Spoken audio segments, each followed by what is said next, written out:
तो ये जो वीडियो है ना, इस वीडियो में तो बच्चे अभी तक कंफ्यूज हैं, उनको तो पूरी तरह से ये वीडियो जो भी है या स्ट्रेटेजी, यहाँ जितनी भी चीजें हम डिस्कस कर रहे हैं, एकदम अपने दिमाग में फिट कर लेना है कि एग्जाम की तैयारियां करनी कैसे है। बहुत बहुत बहुत फोकस करना है। ये बड़ा एक प्रॉब्लम है, टाइम टेबल प्रैक्टिकल बनाना। नॉलेज उनका बहुत तगड़ा है, प्रॉब्लम सॉल्विंग भी बहुत अच्छी है, पर बेचारे मार्क्स नहीं स्कोर कर पाते। मोटिवेशन तो बच्चों को मिल जाता है, पर वो मोटिवेशन जो होता है ना, वो सिर्फ पानी का बुलबुला है। So hello and welcome back. मेरे देश के प्यारे भविष्यों, बोर्ड एग्जाम का टाइम टेबल आ चुका है। अब अगला सवाल यह है कि एग्जाम की तैयारियां करनी कैसे है। बहुत सारे बच्चों ने ऑलरेडी अपनी स्ट्रेटेजी बना ली होगी, अपने प्लान्स रेडी कर लिए होंगे और उस काम पर लग भी चुके होंगे। कुछ बच्चे ऐसे भी होंगे जो कंफ्यूज हैं कि कैसे शुरू करें, क्या मतलब मेथड लेकर आगे बढ़े। तो ये जो वीडियो है ना, इस वीडियो में हम दोनों तरह के बच्चों के लिए कुछ ना कुछ जरूर लेकर आए हैं। जिनकी स्ट्रेटेजी रेडी हो चुकी है वो इस वीडियो से कुछ चीजें नोटिस करना कि कहीं आपकी स्ट्रेटेजी में इसमें से कुछ चीज मिसिंग तो नहीं है। अगर ये चीज मिसिंग है तो वो उसमें ऐड कर लो, और अगर सारी चीजें कवर कर रखी है तो वेल एंड गुड है। जो बच्चे अभी तक कंफ्यूज हैं उनको तो पूरी तरह से ये वीडियो जो भी है या स्ट्रेटेजी, यहाँ जितनी भी चीजें हम डिस्कस कर रहे हैं, एकदम अपने दिमाग में फिट कर लेना है। तो बात करते हैं 90 डे स्ट्रेटेजी की। एग्जाम तक के लिए हमको करना क्या क्या है। पहली चीज, सबसे पहली चीज है अपने आप से कुछ सवाल पूछने हैं। सवाल सीरियस सवाल हैं, जरा इन सवालों पर नजर देते हैं। आपके सिलेबस के रिगार्डिंग आपको कुछ सवाल पूछने हैं। पहली चीज मैं ये जो तीन चीजें बता रहा हूं, इन तीन चीजों से भी सबसे इंपॉर्टेंट सवाल ये है कि आपका टारगेट क्या है।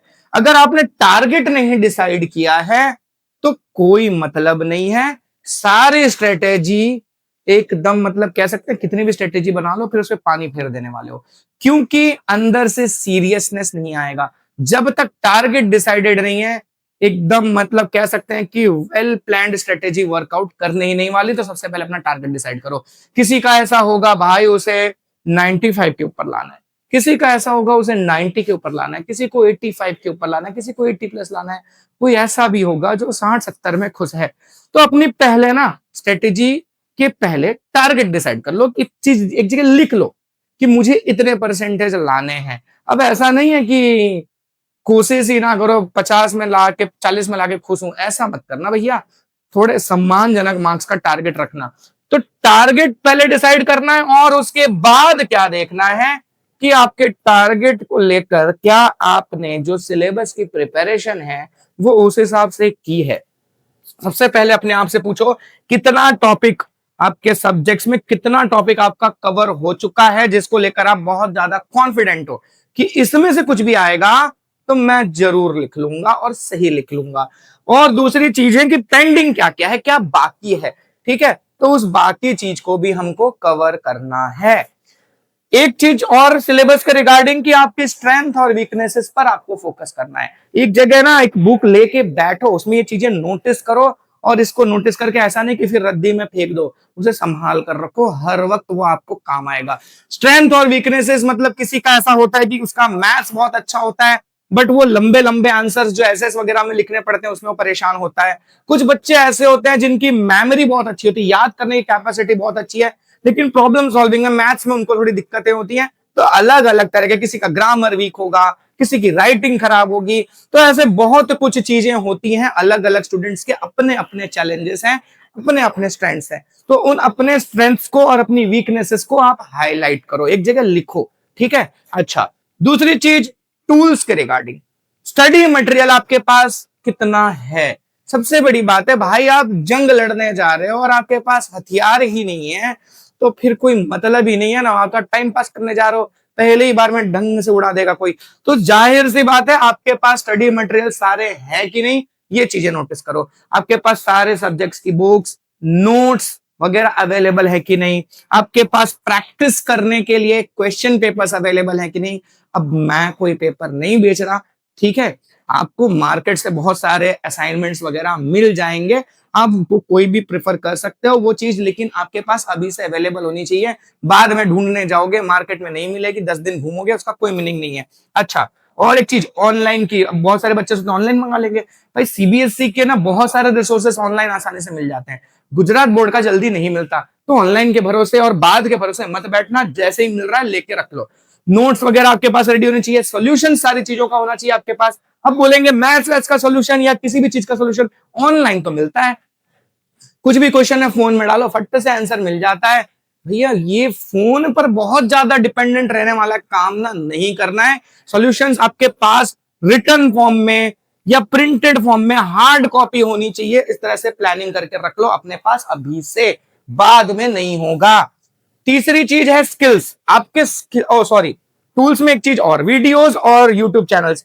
आप बहुत सारे बच्चे हैं कि जिनके अपने ऑलरेडी स्कूल्स में अच्छा मतलब सपोर्ट मिल जा रहा है, कुछ बच्चे ऐसे हैं जिनके ट्यूशंस में अच्छा सपोर्ट मिल जा रहा है, बहुत सारे बच्चे ऐसे भी हैं जो यूट्यूब पर डिपेंडेंट है। तो आप यूट्यूब पर ऐसा नहीं कि कोई भी रैंडम सब चैनल्स पर विजिट कर रहे हो, इसका देख लिया। अब कई बच्चे क्या करते हैं ना, एक ही चैप्टर एक चैनल पर देखते हैं, फिर वही सेम चैप्टर दूसरे चैनल पर भी जाके देखते हैं, तीसरे चैनल पर भी जाके देखते हैं, और इन तीनों को कंपेयर करते हैं। अरे आप जज थोड़ी हो, इंडियन आइडल थोड़ी चल रहा है कि आप सबको जज करने बैठोगे। आपको कहां से समझ में आ रहा है, एक चैनल पकड़ो और उसी पे टिके रहो।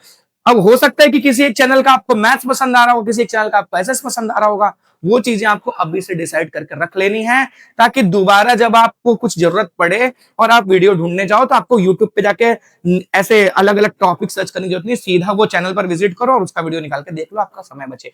तो ये चीज पहले से फाइनलाइज कर लेनी है, ठीक है। तो ये आपके टूल्स के रिगार्डिंग हो गया। स्किल्स की बात करें तो आपका प्रेजेंटेशन स्किल, आपकी राइटिंग कैसी है, आप डायग्राम कैसा बना पाते हो, इस चीज पर बहुत बहुत बहुत फोकस करना है। बहुत सारे बच्चों को मैंने नोटिस किया है, आता उन्हें सब कुछ है, नॉलेज उनका बहुत तगड़ा है, प्रॉब्लम सॉल्विंग भी बहुत अच्छी है, सब कुछ अच्छा है, पर बेचारे मार्क्स नहीं स्कोर कर पाते, और उसकी सबसे बड़ी वजह है प्रेजेंटेशन। ठीक है, प्रेजेंटेशन कोई भी टीचर जब चेक करता है ना, एक बच्चे ने वही आंसर लिखा है, दूसरे बच्चे ने भी सेम आंसर लिखा है, अगर 4 मार्क्स का क्वेश्चन है, एक बच्चे को 2.5 मार्क्स मिल रहा है, एक बच्चे को पूरे 4 मार्क्स मिल रहे हैं, क्योंकि 4 मार्क्स वाले ने प्रेजेंटेशन बहुत अच्छा किया है। तो उस प्रेजेंटेशन पर आपको फोकस करना है, राइटिंग आपकी अच्छी होनी चाहिए, ठीक है, इंपॉर्टेंट पॉइंट्स को हाईलाइट करना रहेगा आपको, ठीक है। तो ये ढंग से एक स्ट्रेटेजी होनी चाहिए, जहां डायग्राम बनाना होगा वहां डायग्राम बनाना रहेगा, डायग्राम बनाने की प्रैक्टिस करके रखो, बुक में जितने डायग्राम्स हो क्लियरली आपके प्रैक्टिस होनी चाहिए। तो इस तरह से इन चीजों पर भी आपको काम करना रहेगा। ये सब चीजें आपके पास अवेलेबल हैं, इसमें से कितना आपको आता है कितना नहीं आता है वो हाईलाइट कर लो, और फिर उसके हिसाब से उसके ऊपर काम करना रहेगा। फिर बात करते हैं नवंबर से जनवरी तक के महीनों में करना क्या है। वो सारी चीज हमने नोटिस की, वही चीजें करनी है, लेकिन कैसे करनी है। सिलेबस नवंबर में देखो, अब मैंने यहां से ना नवंबर से सिर्फ जनवरी की बात की है, फरवरी की बात नहीं की है। फरवरी में कुछ नहीं होने वाला है, ठीक है, कुछ नहीं होने वाला है। क्या होगा, रिवीजन सिर्फ हो पाएगा, कुछ छोटी मोटी चीजें हो पाएंगी, बहुत सारे आपके जो दिन है ना वो इस बीच में भी और फरवरी में भी वेस्ट होंगे, आप हर दिन पूरी तरह से नहीं पढ़ पाओगे, तो कुछ चीजें आपकी छूटेंगी भी। तो ये फरवरी के महीने में आप पढ़ाई कर लोगे ना, ये मत सोचना आपके बोर्ड के हॉल टिकट्स आएंगे, फेयरवेल्स होंगे, बहुत सारी चीजें होंगी, तो फरवरी की गिनती नहीं करनी है, जो भी है जनवरी तक है। यही मान के चलो कि जनवरी 31 तक के, मतलब मेरे पास जो भी काम करना है जनवरी 31 तक का डेट है, फरवरी 1 से मुझे पेपर देने जाना है, ये मान के चलना है आपको, ठीक है। अच्छा, तो सिलेबस जो भी आपका पेंडिंग है वो इसी महीने में, इसी नवंबर 30 तारीख के पहले कंप्लीट हो जाना चाहिए। 30 नवंबर डेडलाइन है सिलेबस कंप्लीट करने की, सिलेबस कंप्लीट हो जाना चाहिए।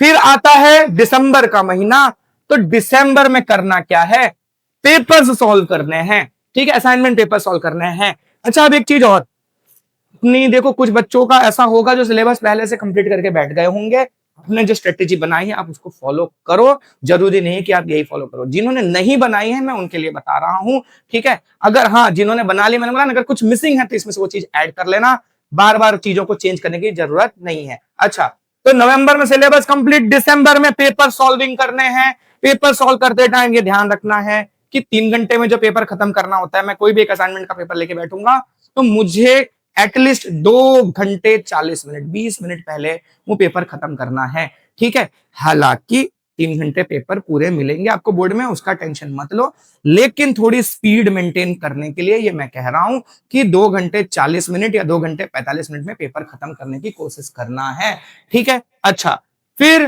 पेपर सॉल्व करने से पहले आप वन शॉट्स देख सकते हो। अगर आपको टॉपिक अच्छे से पता है, कॉन्फिडेंट हो, तो वन शॉट देखने की जरूरत नहीं है। ठीक है, वन शॉट तब देखना, मान लो कि आपने, हो सकता है ना, कई दिन तक मैंने साइंस पढ़ा, फिर उसके बाद मैं एसएस पढ़ रहा हूं, फिर मैं साइंस के पेपर सॉल्व करने जाऊंगा तो सारी चीजें तो नहीं याद होंगी ना, तो उस केस में आपको वन शॉट काम लगता है। बहुत सारे बच्चे वन शॉट वीडियो को लेकर क्या करते हैं, वो उसी को अपना सिलेबस बना लेते हैं। वन शॉट सिलेबस नहीं है, वन शॉट रिवीजन है। पहले जब डिटेल्ड सिलेबस हो जाए उसके बाद ही वन शॉट देखना चाहिए। ठीक है, तो वन शॉट देख के, मान लो कि आप मैथ्स का पेपर सॉल्व करने वाले हो, तो कुछ कुछ जो चैप्टर्स में आपको डिफिकल्टी होती है उसका वन शॉट देख लो और उसके बाद पेपर सॉल्व करो। तो एक दो दिन वन शॉट देखेंगे पूरा का पूरा, अगर पूरा सिलेबस देखना है तो पूरा एक दो दिन वन शॉट देखेंगे, फिर कुछ दिन पेपर सॉल्व करेंगे, फिर एक दो दिन वो देखेंगे, फिर पेपर सॉल्व करेंगे। तो इस तरह से आपको पेपर्स वगैरह का सॉल्विंग करना है और उन पेपर सॉल्यूशंस के दौरान जब गलतियां आती हैं उस गलतियों को भी नोटिस करते रहना है। जनवरी का महीना क्या है? जनवरी का महीना है बैकलॉग्स और प्रेजेंटेशन पे वर्क करने का। अब मैंने बताया ना कि ये नवंबर से दिसंबर तक में हर दिन आप सब कुछ पढ़ पाओगे जितना आपने प्लान किया है, ऐसा नहीं होगा। पर देखो, कोशिश यही करना। क्या होता है ना, कई बार अपने आप को रिलैक्स कर लेते हैं, थोड़ा थोड़ा छूटता रहता है और छूटते छूटते बहुत ज्यादा हो जाता है, वैसा नहीं होना चाहिए। कभी एक दो दिन आपका कुछ छूट गया, कुछ फंक्शन में चले जाना पड़ा, मजबूरी रही, वैसे तो अवॉइड करना, लेकिन अगर जाना पड़ गया या बीमार हो गए, कुछ भी हो सकता है, तो वो टॉपिक्स आपके छूटे होंगे, वो सारी चीज आपको जनवरी में कंप्लीट करनी है और प्रेजेंटेशन पर भी आपको जनवरी में वर्क करना है। ठीक है, जो भी छोटी मोटी कमियां हैं उन सब चीजों को दूर करना है। ठीक है, फिर आता है ये कि होगा कैसे। ये सारी चीजें करनी तो है, इसके लिए करना कैसे है। तो पहली चीज है आपके लाइफस्टाइल को लेकर, आपके टाइम टेबल को लेकर। ठीक है, टाइम मैनेजमेंट कैसे करना है, अपना टाइम टेबल बना लो। अच्छा, ये टाइम टेबल बनाने की बात सब लोग करते हैं, सब लोग बनाते भी हैं और बनाते भी हैं, फॉलो भी नहीं होता है। ठीक है, तो ये बड़ा एक प्रॉब्लम है, टाइम टेबल प्रैक्टिकल बनाना। कई बार क्या होता है ना, मोटिवेशनल वीडियो देख लेते हैं, एकदम जोश में आ जाते हैं, वो 2 दिन का जो जोश होता है, उस जोश में ऐसा टाइम टेबल बना लेते हैं ना, अरे यार सुबह उठूंगा, ऐसा कर दूंगा, आग लगा दूंगा। अरे भाई, जो तुम्हारी रेगुलर लाइफस्टाइल है, जो हरदम तुम एक शेड्यूल फॉलो करते हो, उसी से मिलता जुलता टाइम टेबल बनाना है। एकदम इम्प्रैक्टिकल टाइम टेबल नहीं बनाना है, आउट ऑफ द वाइल्ड जाके एकदम टाइम टेबल नहीं बना देना है। ठीक है, ऐसा बनाओ जो फॉलो हो सके, तो उस तरह का एक टाइम टेबल बनाना है। अब अलग अलग इंसान का अपना अपना टाइम टेबल हो सकता है। ठीक है, सबके घर का अपना अपना तरीका होता है, खाने का टाइमिंग अलग होता है, सोने का टाइमिंग अलग होता है, फैमिली बड़ी छोटी होती है, तो कई तरह का होता है, तो अपने हिसाब से टाइम टेबल बनाना है। ठीक है, सबका टाइम टेबल सबको सूट नहीं करने वाला। दूसरी चीज, इस टाइम टेबल को स्ट्रिक्टली फॉलो करना है। अगर फॉलो नहीं कर पाओगे तो पहले से टाइम टेबल बनाना, फालतू मेहनत क्यों करना। ठीक है, तो अगर इज्जत से टाइम टेबल फॉलो करना हो तो ही बनाना। ठीक है, 1 घंटा इस टाइम टेबल में फ्री रखना अपने लिए, थोड़ा सा रिफ्रेशमेंट के लिए टाइम होना चाहिए। अब वो रिफ्रेशमेंट का मतलब ये नहीं है कि फोन में जाके ऐसे ऐसे कुछ भी टाइम पास कर रहे हैं, नहीं। फिजिकली बाहर घूम लो, दोस्तों से मिल लो। अगर दोस्त भी, कैसे, मैं भी आगे डिस्कस करूंगा कि दोस्तों से मिलना है, कैसे मिलना है, तो वो चीजें करो। 1 घंटे का अपना फ्री टाइम रखो, खेलना है तो फिजिकली कोई गेम खेल लो, ऐसी चीजें करो। हैबिट्स को लेके वर्कआउट करना है। फोन, मैंने बोला ना, पहला चीज मोबाइल। ये मोबाइल जो है ना, दोस्त भी है और दुश्मन भी है। दोस्त कैसे है? दोस्त है भाई, बहुत सारे स्टडी मटेरियल्स हम फोन से ले सकते हैं, वीडियोस देख सकते हैं, पढ़ाई कर सकते हैं। और दुश्मन ये है ना कि भाई पढ़ाई के चक्कर में ना टाइम वेस्ट भी बहुत ज्यादा कर देते हैं। पता चला एक वीडियो पढ़ाई का देखने का, 4 वीडियो कॉमेडी के देख रहे हैं, टाइम पास कर रहे हैं। तो वो चीज नहीं होनी चाहिए। मोबाइल जब भी हाथ में उठाना है तो एक चीज दिमाग में रखना है कि सिर्फ पढ़ाई के लिए उठाना है। जब मुझे पढ़ाई की जरूरत पड़ेगी तभी मैं फोन छूंगा, उसके अलावा मैं फोन नहीं छूंगा। इसके लिए कसम खानी है, कसम खाओ, जो करना है करो, सिर्फ पढ़ाई के लिए फोन उठाना है। दूसरी चीज, दोस्त, फैमिली। दोस्तों से क्या करना है? दोस्तों से ना, ऐसे ही दोस्तों से मिलो इस दौरान जिनको एग्जाम को लेकर सीरियसनेस हो, वो खुद ज्यादा पढ़ाई करने पर लगे हों, सिलेबस को लेकर सीरियस हो, मार्क्स लाने को लेकर सीरियस हो। ऐसे ही दोस्तों से इन 3-4 महीनों में मिलना, जिन दोस्तों को पढ़ाई से कोई लेना देना नहीं है, बाहर घूमना है, छपरीगिरी करना है, ऐसे दोस्तों से इस टाइम दूर रहने की जरूरत है। भाई ये दुनिया की सच्चाई है, कड़वी सच्चाई है। ठीक है, अगर आपने अपने करियर को इंपॉर्टेंस नहीं दी तो कल कोई आपके काम नहीं आने वाला है। तो पहले अपने करियर पर फोकस करो। और अच्छा दोस्त वही होता है जो आगे बढ़ाता है, जो पीछे खींचता है वो दोस्त नहीं होता। ठीक है, तो दोस्त भी वैसे लेके चलो। ठीक है, फैमिली की बात करें तो फैमिली में आपको बहुत ज्यादा समय इस वक्त देने की जरूरत नहीं है। देखो, शादियों के भी सीजन चालू हो गए हैं, बहुत घरों में शादी वगैरह होगी, तो वो लोग देखो, जिसको अभी वो अपने लाइफ में जैसे पेरेंट्स हैं तो वो अभी अपनी रिस्पॉन्सिबिलिटीज लेके चल रहे हैं, ठीक है, तो उनको बहुत कुछ हैंडल करना है, फैमिली हैंडल करना है, रिश्तेदारों को हैंडल करना है, वो आपका काम अभी फिलहाल नहीं है ना। तो आपको सिर्फ अपने पढ़ाई पर फोकस करना है, दूसरी चीजों में ज्यादा इन्वॉल्व होने की जरूरत ही नहीं है, ठीक है। चार लोग बैठकर हंसी मजाक मस्ती कर रहे हैं तो वहां आपके बैठने की जरूरत नहीं है, आपको सिर्फ अपने पढ़ाई पर फोकस करना है। तो इस तरह से आपको अपनी फैमिली को लेकर, फ्रेंड्स को लेकर बैलेंस रखना है, मोबाइल वगैरह भी जरूरत के हिसाब से सिर्फ पढ़ाई के लिए छूना है।